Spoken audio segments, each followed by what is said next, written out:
మాటలు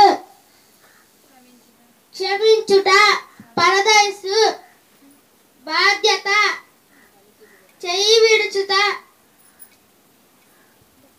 తప్పికొనుచున్నాను సమర్థం ఆత్మను అప్పగించుచున్నాను.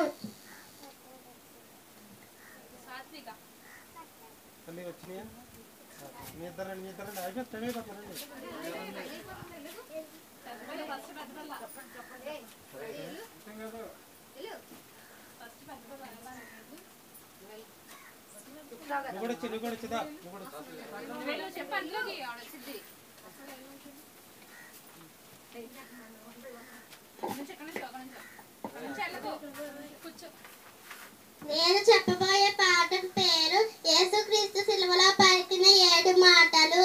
క్షమించుట పరదేశు బాధ్యత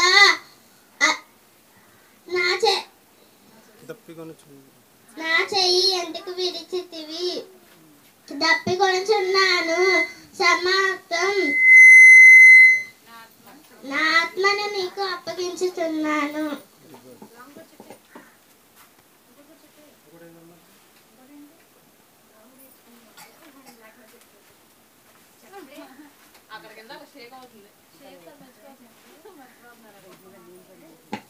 నా పేరు చావా సాత్విక.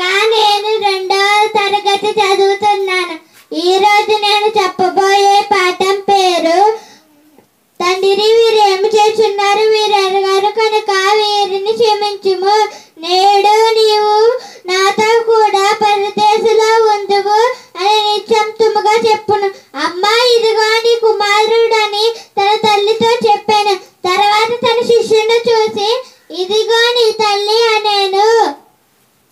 నా దేవా నన్ను ఎందుకు చేయి విడిచితివి నేను తప్పుకొనుచున్నాను అనేను. సమాత్మ ఆయన అనేను. తండ్రి నీ చేతికి నా ఆత్మను అప్పగించుచున్నాను. యేసుక్రీస్తు సిలువలో పలికిన 7 మాటలు ఇవి. ఓకే ఓకే పర్లేదు బాగా చెప్పింది.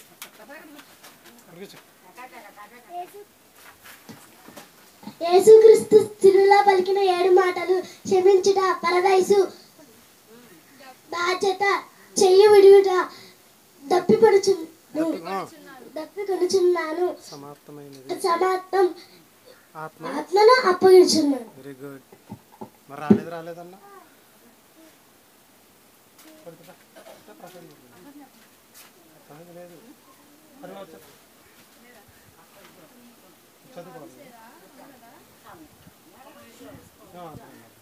ఈ వంట చేయడం కొంచెం లేట్ అయినా నువ్వు చెప్పేసి